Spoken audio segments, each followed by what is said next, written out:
नमस्कार दोस्तों, स्वागत है आपका आज की हमारी इस एनसीईआरटी हिंदी की क्लास में। तो हम लोग तैयारी कर रहे हैं एस्टेट 2023 टीजीटी पीजीटी हिंदी की। आज की क्लास हमारी 9th क्लास की एनसीईआरटी से रिलेटेड रहेगी। साथ ही हम लोग 10वीं कक्षा की भी एक दो रचनाएं जो बाकी रहती थी उनको देखेंगे। तो शुरू करते हैं फिर आज की हमारी ये क्लास अच्छी लगे तो लाइक ज़रूर कर देना, चैनल पर नए हो तो चैनल को सब्सक्राइब कर लेना, क्योंकि पूरी रचना जिस बच्चे ने नहीं पढ़ी है तो बहुत दिक्कत हो जाती है। इसीलिए पाठ के जितने भी मुख्य बिंदु हैं उनको मैंने लेने की कोशिश की है। तो शुरू कर लेते हैं फिर आज की हमारी ये क्लास। सबसे पहली जो रचना है नौबत खाने में इबादत, जो कि 10वीं कक्षा की है, जिसके लेखक हैं जतीन्द्र मिश्र। जतीन्द्र मिश्र इसके लेखक हैं। ठीक है, लेखक अच्छे से याद रखना है। हर रचना का लेखक और उसकी विधा और किस विषय पर है वो रचना, ये चीज़ें हमेशा याद रखनी है, क्योंकि 5-4 प्रश्न ऐसे ही आपको देखने को मिलेंगे। मिलान करना आज आ सकता है, विधा पूछी जा सकती है, लेखक पूछा जा सकता है, ठीक है, और गलत सही पूछा जा सकता है, तो ध्यान रखना है। तो नौबत खाने में इबादत जो रचना है किसकी है? यतीन्द्र मिश्र की है। नौबत खाने में इबादत प्रसिद्ध शहनाई वादक उस्ताद बिस्मिल्लाह खां पर रोचक शैली में लिखा गया एक व्यक्ति चित्र है। तो ये रचना है किसके बारे में? प्रसिद्ध शहनाई वादक उस्ताद बिस्मिल्लाह खां के बारे में है। ठीक है, और जो अमीरुद्दीन थे, अमीरुद्दीन का जन्म डुमराव बिहार के एक संगीत प्रेमी परिवार में हुआ था। डुमराव गांव में बिहार के एक संगीत प्रेमी परिवार में हुआ था। अमीरुद्दीन व शमसुद्दीन के मामा सादिक हुसैन तथा अली बख्श देश के जाने माने शहनाई वादक थे। ऐसे नाम आपको देखने को मिलें तो आपने देख लेना है कि ये नौबत खाने में इबादत रचना से जुड़ा हुआ प्रश्न है। ठीक है, तो बात उस समय की है जब जो अमीरुद्दीन थे वो 6 साल के थे और उनके जो बड़े भाई थे 9 साल के थे, मतलब दोनों में 3 साल का फर्क था उम्र में उनकी। भीम पलासी, मुल्तानी, कल्याण, ललित, भैरव रागों के नाम हैं। ये सारे रागों के नाम हैं। तो ये भी पूछा जा सकता है कि भीम पलासी क्या है, मुल्तानी, कल्याण, ललित, भैरव, तो ये क्या है? सारे राग हैं। ठीक है, शहनाई बजाने के लिए किसका प्रयोग किया जाता है? रीढ़ का प्रयोग किया जाता है। रीढ़ अंदर से पोली होती है, रीढ़ जो अंदर से पोली होती है जिसके सहारे शहनाई को फूंका जाता है। तो रीढ़ में किसका शहनाई में किसका प्रयोग किया जाता है? रीढ़ का प्रयोग किया जाता है। रीढ़ अंदर से पोली होती है जिसके सहारे ही शहनाई को फूंका जाता है। शहनाई बजाने के लिए रीढ़ का प्रयोग होता है। रीढ़ अंदर से पोली होती है जिसके सहारे शहनाई को फूंका जाता है। ठीक है, रीढ़ नरकट एक प्रकार की घास से बनाई जाती है। जो रीढ़ होती है वो किससे बनी होती है? घास से बनी होती है, जो डुमराव में मुख्यतः सोन नदी के किनारे पर पाई जाती है। तो ध्यान रखना है, जो डुमराव गांव है उसमें ये रीढ़ जो घास होती है वो कहाँ मिलती है? सोन नदी के किनारों पर पाई जाती है। अमीरुद्दीन 2 पैसे मामू से, 2 पैसे मौसी से और 2 पैसे नानी से लेता था। फिर 3rd क्लास के लिए 6 पैसे का टिकट उसको मिलता था। ठीक है, तो संगीत का प्रेम उसे बचपन से ही था, ये भी ध्यान रखना है। और उसका रियाज कब शुरू हुआ था? जब वो 14 साल की उम्र थी उनकी। रियाज करने के लिए वो जाते थे तो रास्ते में रखमा बाई और रसूलन बाई मतलब का आते थे, मतलब उनकी रहना, उनका जो स्थान था रहने का वो आता था। वहाँ से गुजरते उनका संगीत सुनने के लिए। जो संगीत के प्रति आसक्ति आई थी अमीरुद्दीन में, तो वो कहाँ से आई थी? रकमा बाई और रसूलन बाई। रकमा बाई और रसूलन बाई थी। मैं 1 मिनट नाम चेक कर लूँ। हाँ, रसूलन बाई और बतूलन बाई थी। ठीक है, रसूलन बाई और एक थी बतूलन बाई। तो वो अमीरुद्दीन उसी रास्ते से जाते थे। यहाँ मतलब के रास्ते में उनका जो घर था जहाँ वो गायन करती थी वो आए ताकि वो उन्हें सुन सकें।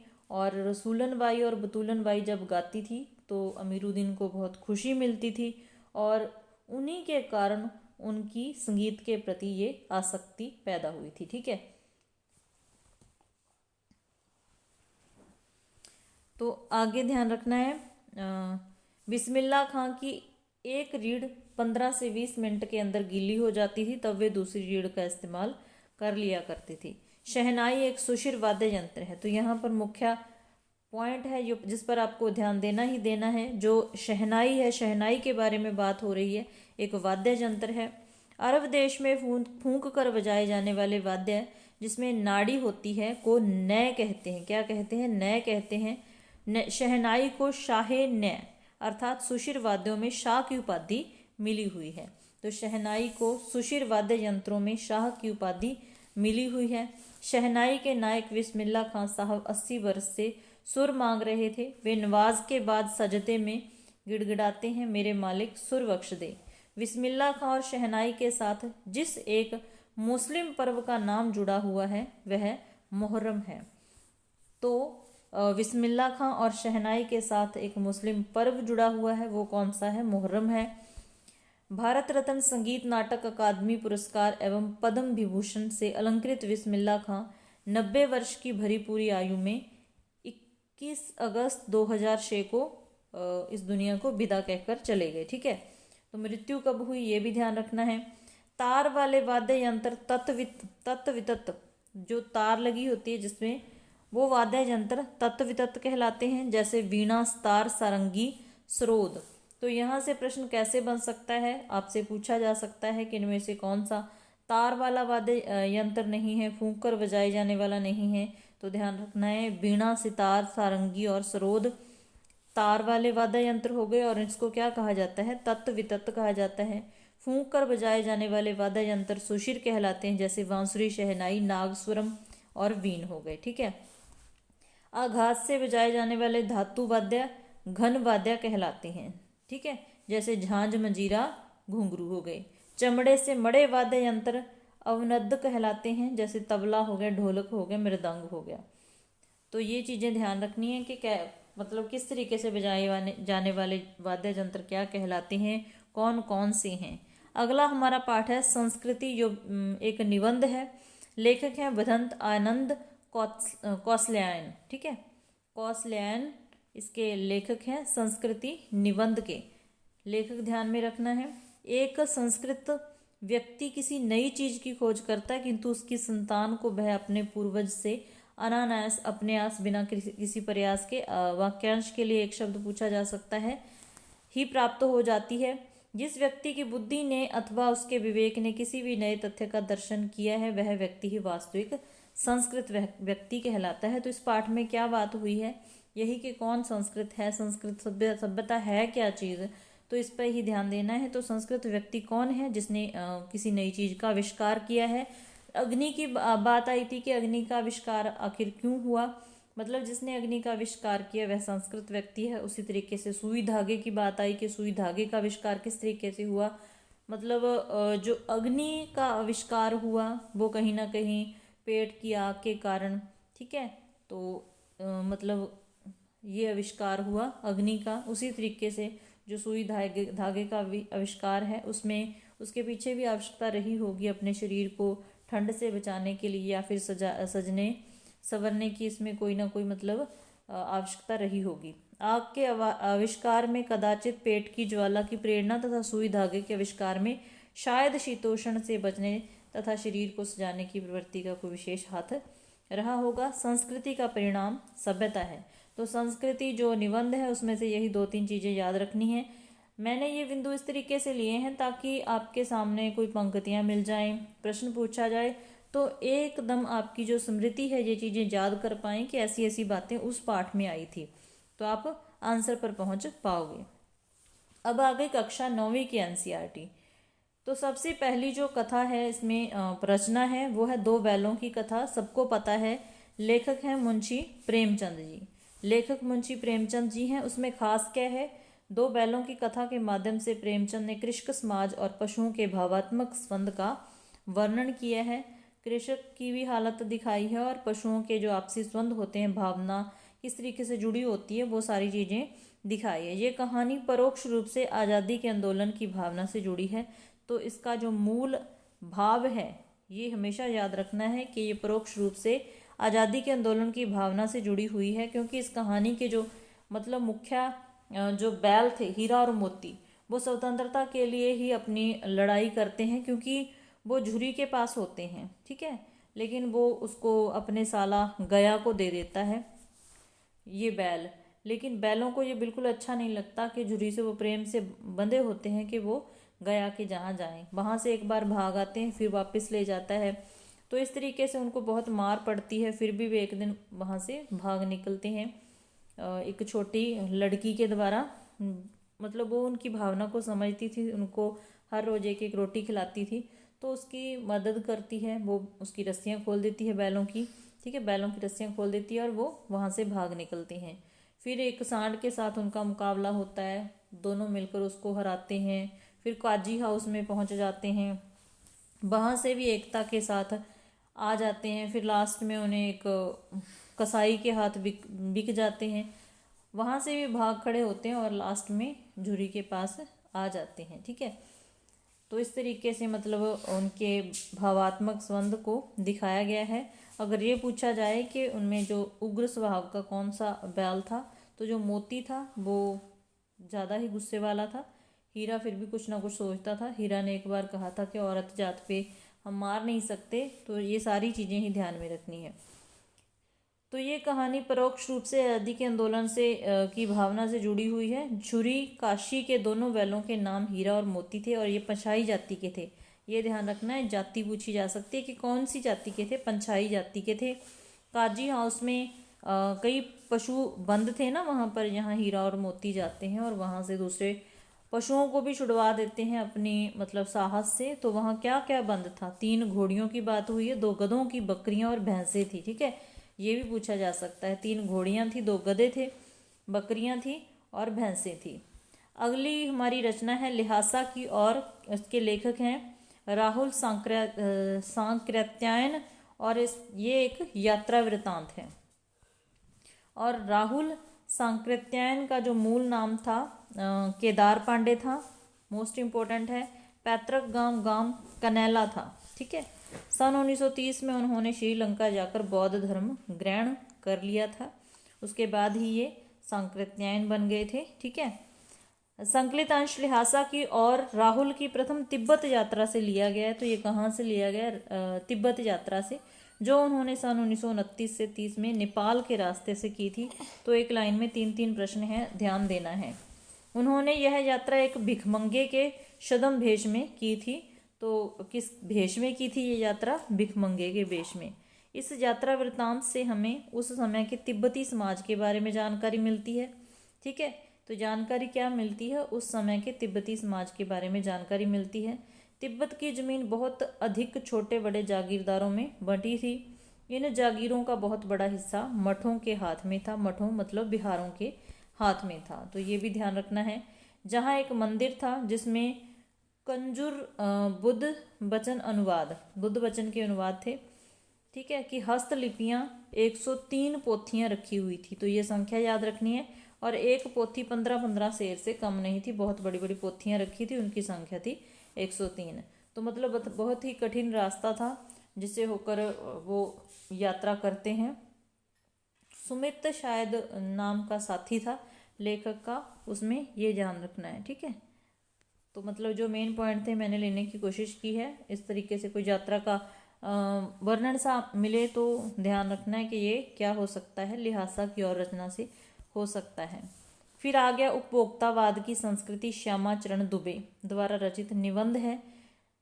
यह निबंध बाजार की गिरफ्त में आ रहे समाज की वास्तविकता को प्रस्तुत करता है। तो इस निबंध में ये बताया गया है कि किस तरीके से हम लुभावने जो मतलब विज्ञापन होते हैं उसको देखकर ही चीज़ों की ओर आकर्षित होते हैं। उनका असली ये नहीं देखते कि ये अंदर से मतलब कैसी हैं, इसका क्या फ़ायदा है, ये सही है या गलत नहीं। हम सिर्फ ऊपर से देखते हैं कि जो हमें दिखाया जाता है और हम विज्ञापनों को देख के ही चीज़ें खरीद लेते हैं।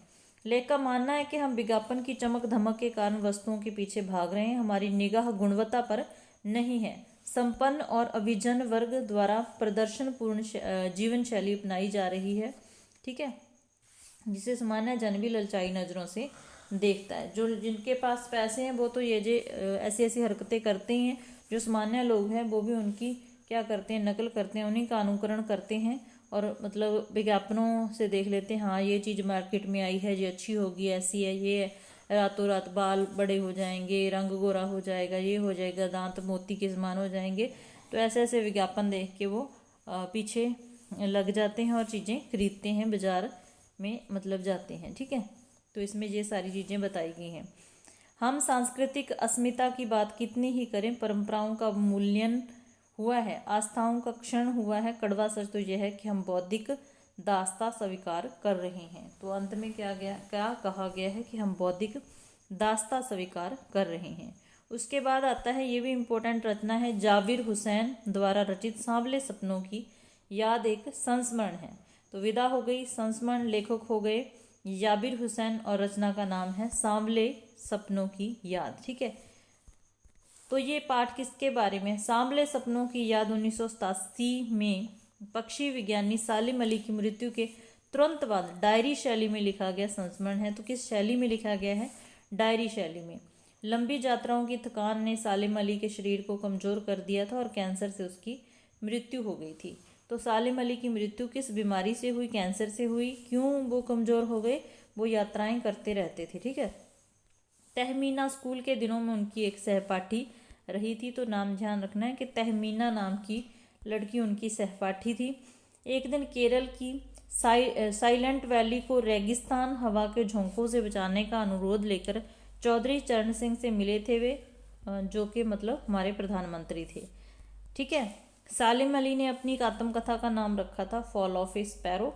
तो आत्मकथा का नाम याद रखना है, फॉल ऑफ ए स्पैरो। ठीक है, एक बार D.H. लॉरेंस की पत्नी ने कहा कि मेरी छत पर बैठने वाली गोराया लॉरेंस के बारे में मुझसे अधिक जानकारी रखती है। तो लॉरेंस की पत्नी को मतलब D.H. लॉरेंस के बारे में कुछ लिखने के लिए इस तरीके से बोला गया। तो वो कहती कि मैं चाहे कितनी भी उनसे जुड़ी हुई हूँ, लेकिन मैं उनके बारे में नहीं लिख सकती, मैं अपने भावों को इस तरीके से प्रकट नहीं कर सकती कि मतलब वो जो D.H. लॉरेंस थे वो भी इसी तरीके से मतलब पशु पक्षियों से बहुत प्रेम करने वाले थे। तो उन्हीं के बारे में बताती हुई उनकी पत्नी कहती है कि मुझसे भी ज़्यादा एक गौरैया, एक चिड़िया होती है, वो लॉरेंस के बारे में अधिक जानती होगी। प्रसिद्ध पक्षी विज्ञानी सालिम अली का जन्म 12 नवंबर 1896 में हुआ और मृत्यु 20 जून 1987 में हो गई। ठीक है, एक गौरैया का गिरना, यहाँ पर गिरना है, एक गौरैया का गिरना शीर्षक से इसका हिंदी अनुवाद नेशनल बुक ट्रस्ट ने प्रकाशित किया था। तो किस नाम से हुआ अनुवाद? एक गौरैया का गिरना, एक गौरैया का गिरना, फॉल ऑफ ए स्पैरो। ठीक है, द्विवेदी युग की लेखिका चपला देवी द्वारा रचित नाना साहब की पुत्री देवी मैना को भस्म कर दिया गया। तो अगला पाठ कौन सा है? नाना साहब की पुत्री देवी मैना को भस्म कर दिया गया। किसका लिखा हुआ है? चपला देवी का लिखा हुआ है। यह एक रिपोर्टाज है और हिंदू पंच के बलिदान से लिया गया है। हिंदू पंच के, एक मिनट, हिंदू पंच के बलिदान अंक से लिया गया है। ठीक है, यहाँ अंक मिस हो गया। ये एक रिपोर्टाज और हिंदू पंच के बलिदान अंक से लिया गया है। सन 1857 की ईस्वी के विद्रोही नेता धुंधु पंत नाना साहब कानपुर में असफल होने पर जब भागने लगे तो वे जल्दी में अपनी पुत्री मैना को साथ न लेके जा सके। ठीक है, तो फिर वो क्या कहती हैं, एक बार एक अंग्रेज जो जनरल थे वो मिलते हैं। तो मैना उनसे बात करते हुए कहती हैं कि आप जनरल हे हो, और उनकी बेटी ही कभी मतलब उनकी सहेली हुआ करती थी मैना की।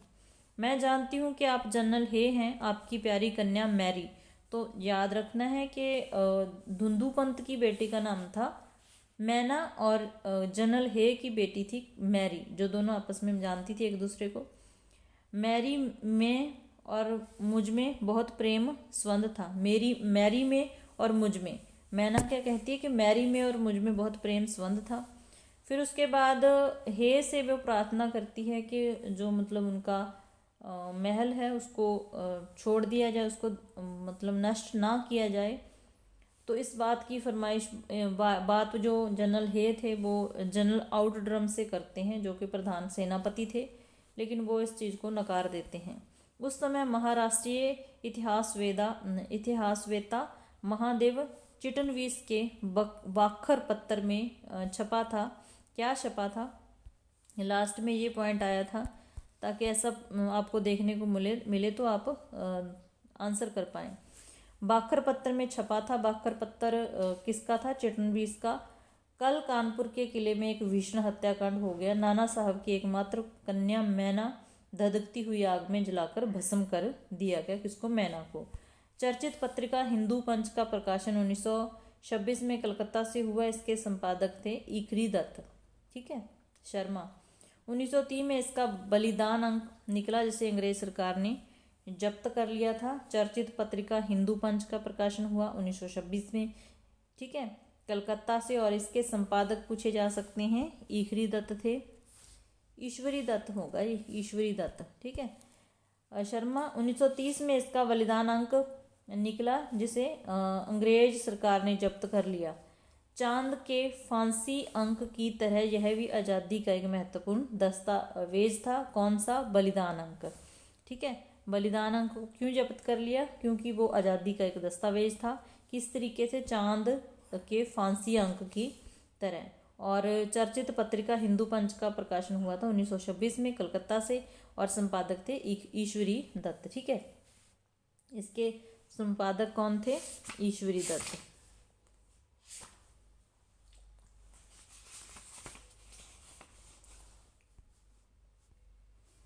अगला हमारा आ गया पाठ हरिशंकर परसाई द्वारा रचित प्रेमचंद के फटे जूते।